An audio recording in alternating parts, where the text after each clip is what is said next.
Selamat malam saudara yang dikasih oleh Tuhan. Buat pada malam ini saya membuat khotbah online untuk bagi kita yang sedang di rumah. Khotbah dengan tema merataplah kepada Tuhan. Saudara-saudara yang dikasih oleh Tuhan, yang dimaksud meratap itu adalah tangisan yang disertai ucapan yang sangat menyedihkan. Ini tema ini saya angkat kalau kita melihat betapa manusia di dunia ini, bahkan lebih dari 100 negara dilanda oleh COVID-19 atau virus corona. Bahkan Bapak Ibu yang dikasih oleh Tuhan, ada 3 negara yang begitu banyak korban meninggal. Yaitu pertama itu negara Italia dengan jumlah yang meninggal 13.155 orang. Dan yang kedua negara Spanyol dengan jumlah orang yang meninggal 10.003 orang.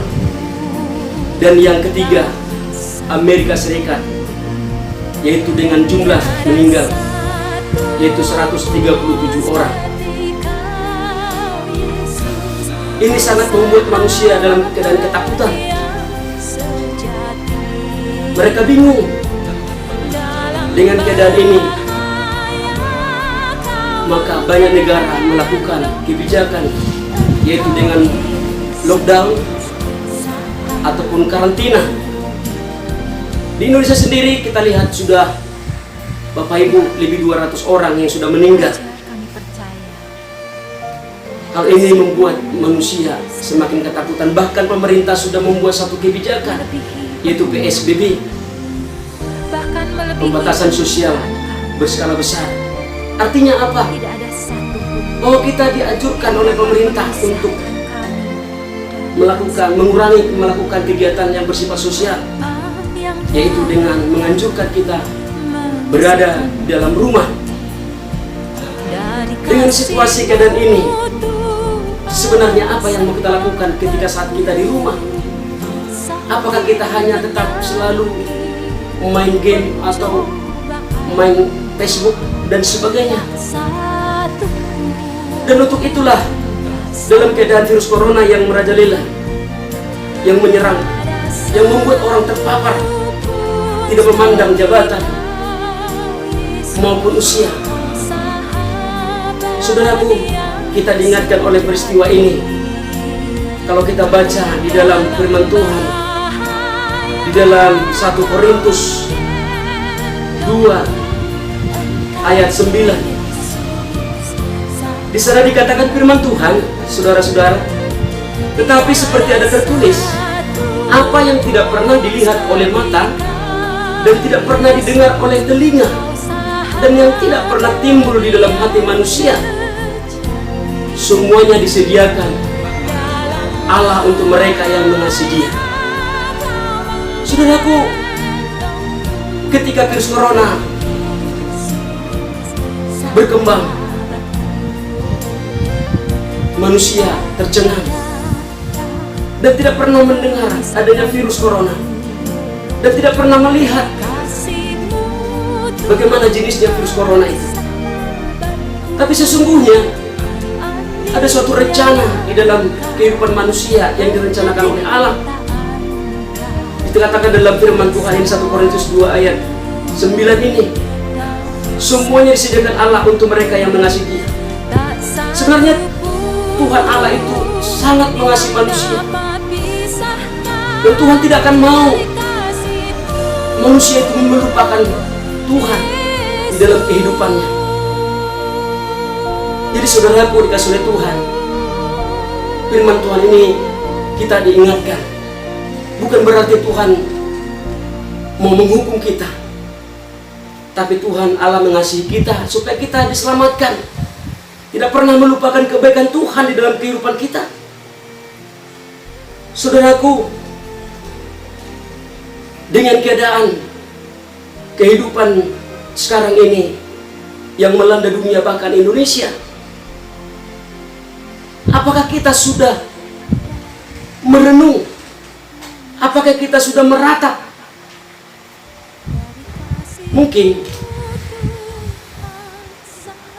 kalau meratap itu menurut pandangan orang lain mencerminkan iman yang lemah atau kurang kepercayaan kepada Allah. Tapi sesungguhnya di saat kita merenung, di saat kita meratap, di saat kita bersembah, berdoa, bernyanyi kepada Tuhan, disitulah Tuhan mau nyatakan bahwa apa sebenarnya yang terjadi dalam kehidupan manusia di dunia ini. Kalau kita lihat di dalam firman Tuhan, bagaimana seorang Nabi Yesaya, yaitu meratapi. Kalau kita baca di dalam kitab Ratapan 1 sampai 3, di sana Nabi Yesaya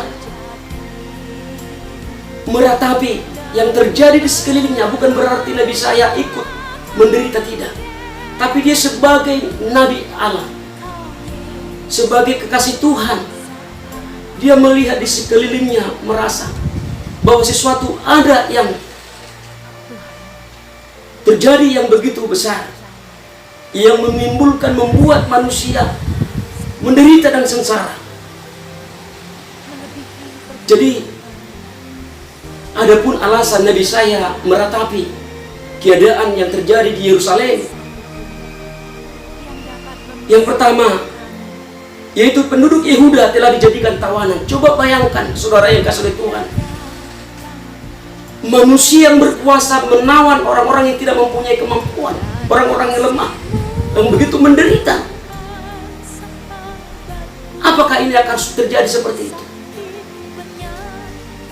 Tapi firman Tuhan dinyatakan di dalam Ratapan 1 ayat 3, bagaimana penduduk Yehuda telah menjadi tawanan, banyak yang menderita dan sengsara. Inilah yang menyentuh hati daripada Nabi Yesaya, sehingga dia melakukan meratapi apa yang sedang terjadi, yaitu kepada penduduk Yehuda. Dan yang kedua, Yerusalem tinggal reruntuhan. Kalau kita baca ini dalam Ratapan 2 ayat 8-9, begitu tembok-tembok Yerusalem hancur berkeping-keping oleh karena kekuasaan. Inilah yang menyentuh, yang membuat Nabi Yesaya merenungi, meratapi sesungguhnya yang terjadi di sekitarnya terhadap orang bangsa Israel pada waktu itu. Dan yang ketiga yang membuat Nabi Yesaya meratap, yaitu bahwa pada saat itu banyak bangsa Israel kekurangan makanan, bahkan mereka kelaparan terjadi di mana-mana. Dan yang keempat, saudaraku yang dikasihi oleh Tuhan, Nabi Yesaya meratap, yaitu karena penderitaan yang sudah terjadi sangat hebat, melampaui batas. Jadi ada 4 yang menjadikan Nabi Yesaya meratapi yang terjadi pada zaman itu. Coba Bapak Ibu saudaraku yang kasih oleh Tuhan, kalau kita melihat apa yang terjadi sekarang ini, bahwa ekonomi kita hampir lumpuh, bahkan kegiatan kerohanian lumpuh, bahkan adat istiadat tidak bisa dilaksanakan. Bapak Ibu yang dikasihi oleh Tuhan, mari kita merenung sejenak. Di saat kita berada di rumah, berikan waktumu bersekutu dengan Tuhan. Mari berikan waktumu untuk menyerahkan hidupmu kepada Tuhan. Coba engkau meratap, seperti firman Tuhan katakan tadi, apa yang tidak pernah dilihat mata, tidak pernah selama ini. Gereja ditutup, sekolah ditutup,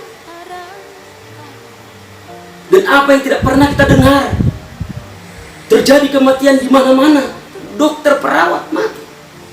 Apakah kita harus menyesal? Apakah harus kita menyalahkan satu sama lain?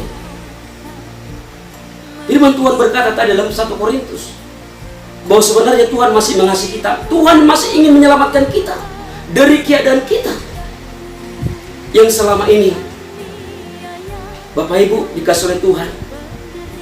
Mungkin selama ini kita ke gereja, tapi bukan lagi dengan panggilan jiwa, tetapi hanya untuk menampilkan sesuatu, mempertontonkan sesuatu yang kita miliki. Sesungguhnya jauh daripada yang diharapkan oleh Tuhan. Saudaraku yang dikasih oleh Tuhan, kita lihat di gereja,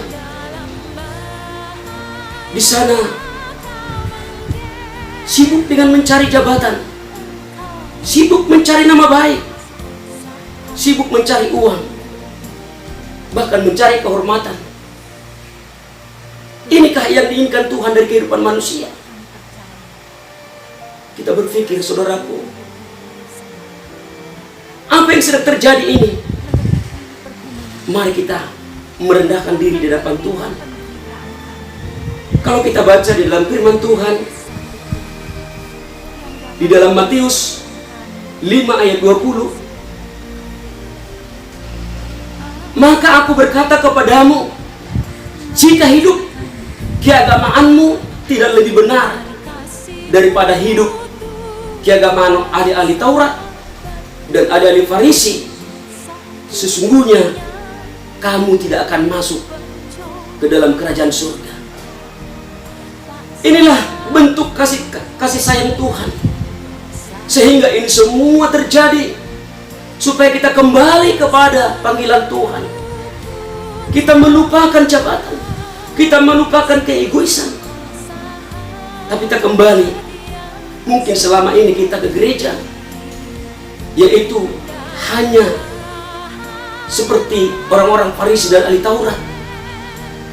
Saudaraku, firman Tuhan berkata, jikalau keagamaan kita tidak lebih benar daripada keagamaan ahli Farisi dan ahli Taurat, sesungguhnya kata Tuhan, kamu tidak akan masuk surga.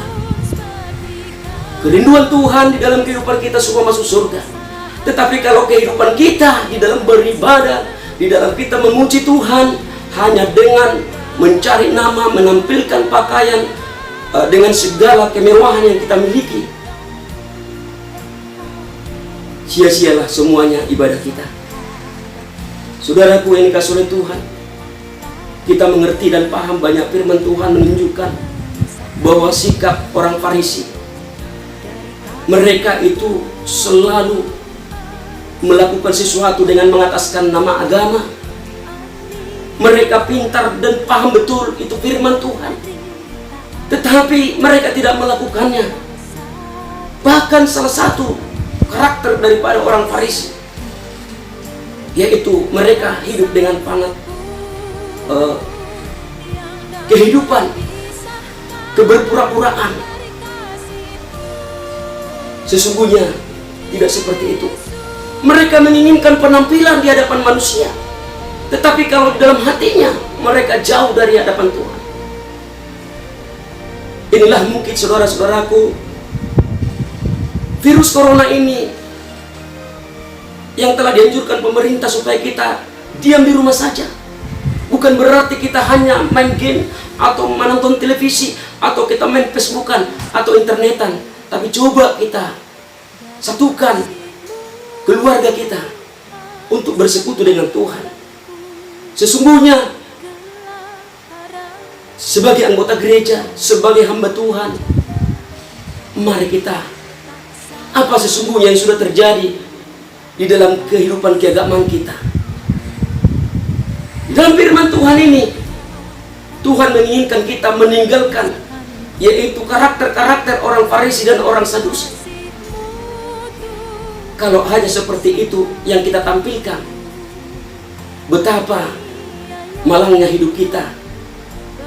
Karena kita hanya menginginkan dihormati, ingin dihargai, mempunyai penampilan, tetapi sesungguhnya kita tidak menjadi bagian daripada kerajaan surga. Inilah mungkin Bapak Ibu yang dikasihi oleh Tuhan, yang dikoreksi, yang mau kita renungkan, mau kita ratapi. Kalau kita lihat tadi,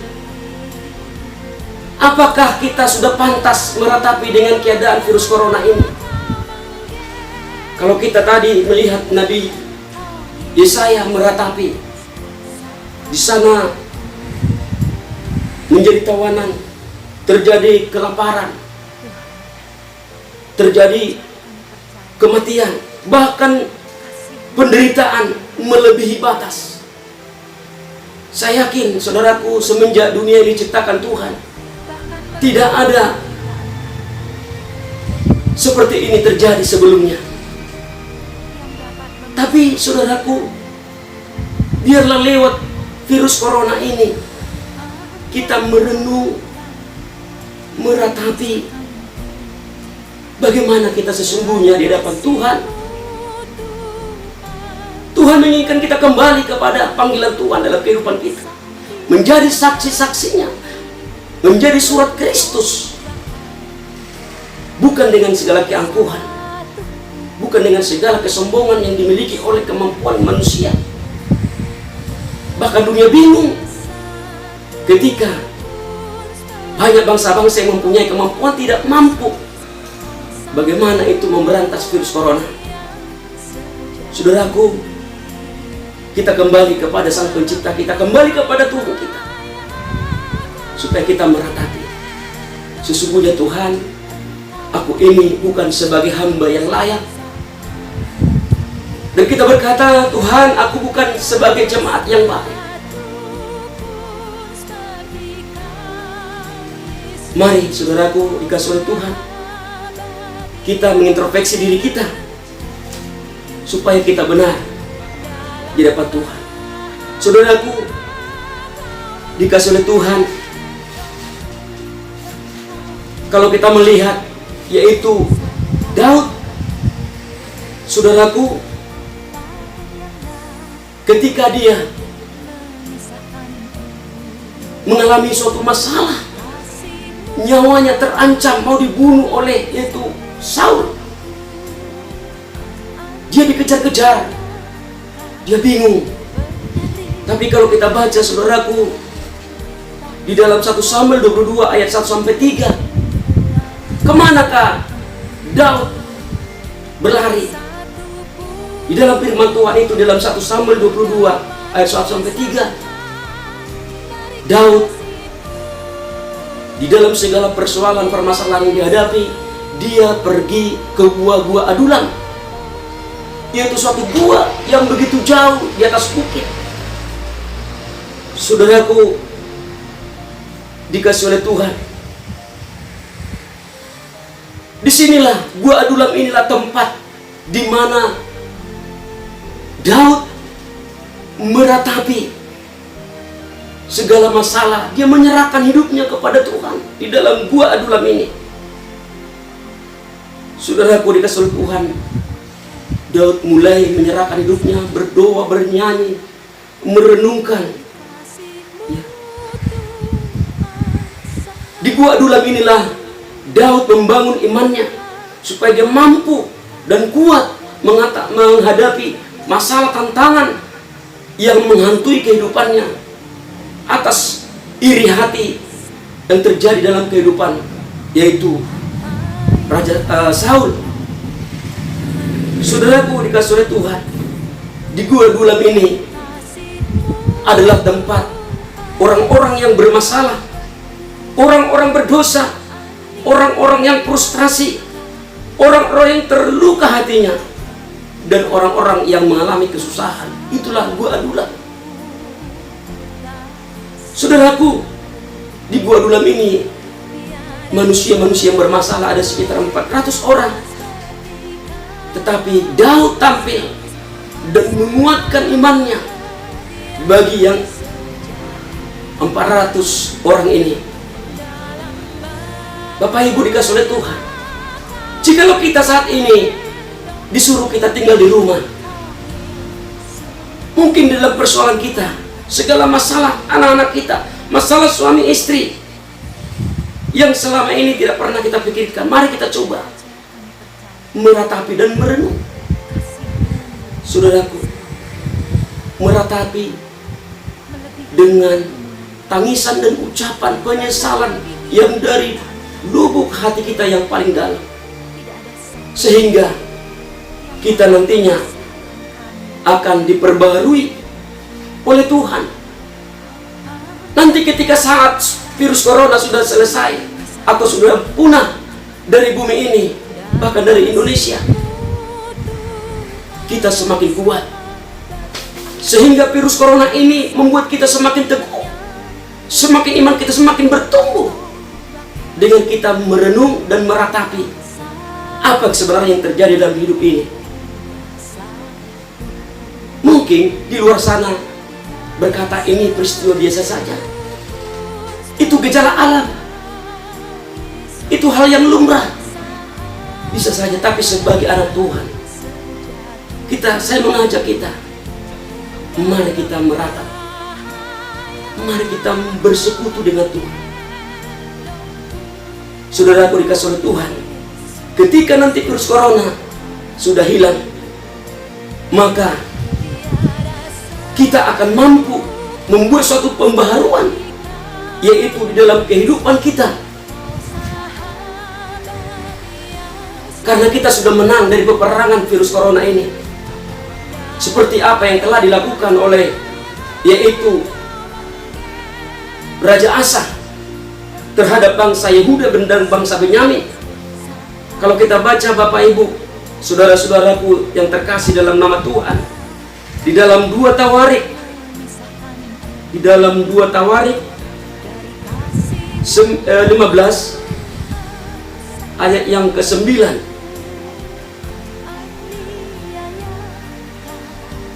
ini ketika Nabi Azaria bernubuat kepada, yaitu Raja Asa. Nabi Azaria berkata, "Hai engkau Raja Asa, itu banyak umatku. Sudah lama sekali Israel tanpa Allah yang benar, tanpa ajaran daripada imam, tanpa hukum." Jadi pada zaman itu, di zaman Raja Asa ini, bangsa Israel atau bangsa Yehuda, Benyamin, mereka lama tanpa Allah yang benar.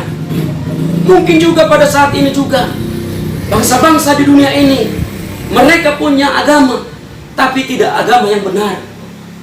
Mungkin juga melakukan ibadah tapi hanya dengan seremonial, bukan dari dalam lubuk hati yang paling dalam. Seperti yang dikatakan firman Tuhan, bangsa ini katanya memang memuji aku, tapi kalau hatinya jauh daripada aku, kata Tuhan. Saudaraku dikasih oleh Tuhan, ketika suatu kejadian, ketika nubuatan disampaikan oleh Nabi Azaria kepada Raja Asa, maka Raja Asa bertindak dengan cepat, yaitu kalau kita baca di ayat 9, ia mengumpulkan seluruh Yehuda dan Benyamin dan orang-orang Efraim, Manasye dan Simeon yang tinggal di antara mereka sebagai orang asing. Sebab dari Israel banyak yang menyeberang memihak kepada, ketika mereka melihat bahwa Tuhan Allah beserta dengan dia. Saudaraku dikasih oleh Tuhan, dan bahkan di ayat yang 11 dikatakan, pada hari itu mereka mempersembahkan kepada Tuhan 700 lembu sapi dan 7.000 kambing domba, dan dari jerahan yang mereka bawa pulang. Di ayat 12 dikatakan, mereka mengadakan perjanjian untuk mencari Tuhan Allah nenek moyang mereka dengan segenap hati, jiwa. Bahkan 13 dikatakan firman Tuhan, setiap orang, baik anak-anak atau orang dewasa, baik laki-laki atau perempuan, yang tidak mencari Tuhan Allah Israel harus dihukum mati. Ini suatu tindakan yang luar biasa. Inilah sebagai wujud implementasi daripada nubuat daripada Nabi Azaria kepada, yaitu kepada bangsa Yehuda, Benyamin, Simeon. Saudaraku dikasih oleh Tuhan, dia kumpulkan. Dan pada saat ini juga, ketika virus corona melanda dunia ini, pemerintah menganjurkan kita, mengumpulkan kita di satu rumah. Jangan keluar, tapi bukan untuk hanya mengurung diri, tetapi mengundang Allah, mengundang Yesus hadir di tengah-tengah keluarga kita. Seperti yang dilakukan oleh yaitu Raja Asa. Dia kumpulkan itu semua, dipersatukan semua, supaya mereka berjanji, ya, berjanji mereka saat itu akan dekat kepada Tuhan, bahkan dengan setia, ya, dengan setia kepada Tuhan, bukan lagi dengan keberpura-puraan seperti orang Farisi dan Saduki. Tetapi firman Tuhan katakan mereka berjanji mencari Tuhan dengan segenap hati dan segenap jiwa mereka. Saudaraku dikasih oleh Tuhan, di saat kita meratapi, kalau semua kita, seluruh umat Tuhan, seluruh hamba-hamba Tuhan, kita meratapi supaya virus ini cepat berlalu.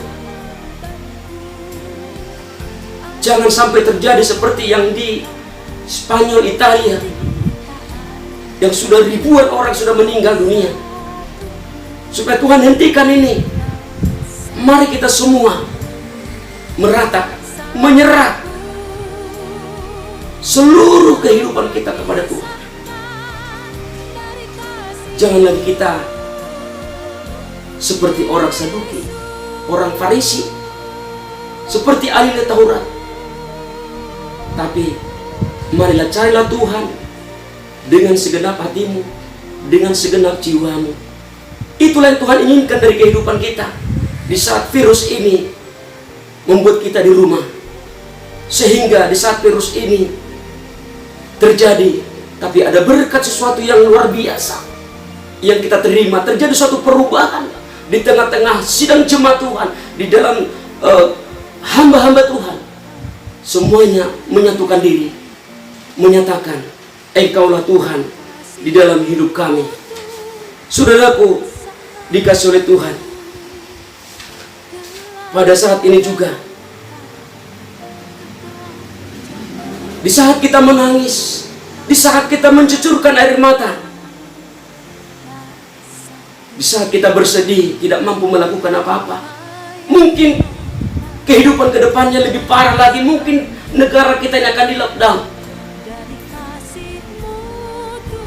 Tapi semuanya itu bukan berarti kita pasrah. Tapi mari kita bersatu, menyerahkan dan beratapi.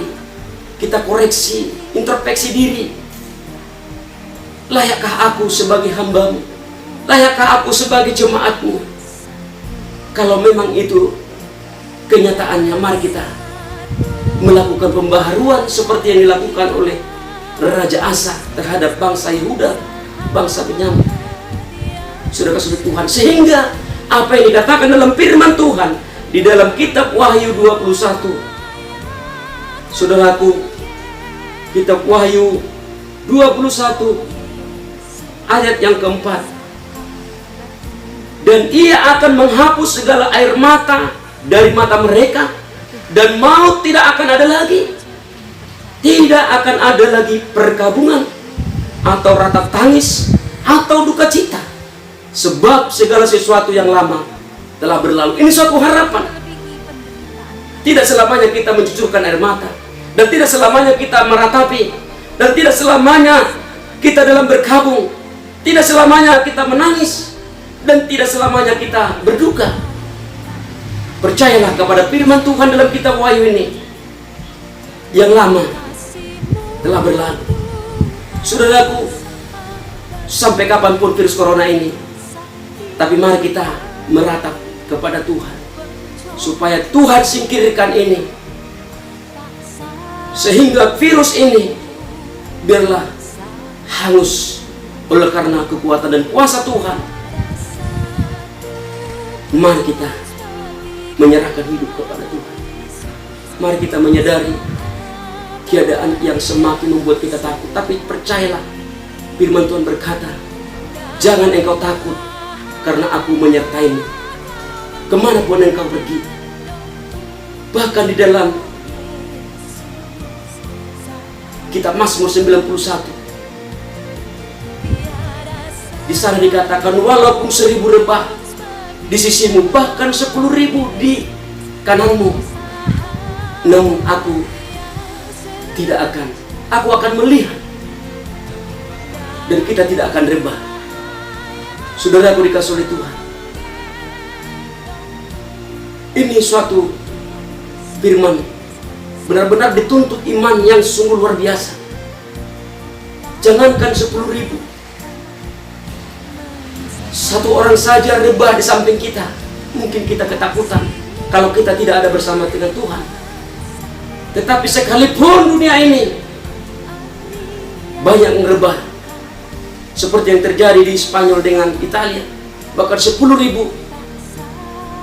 tapi engkau tidak akan kecut, karena Tuhan Yesus bersamamu. Tuhan adalah gembalaku, takkan kekurangan aku. Inilah saudara-saudara Tuhan, firman Tuhan. Mari kita meratap.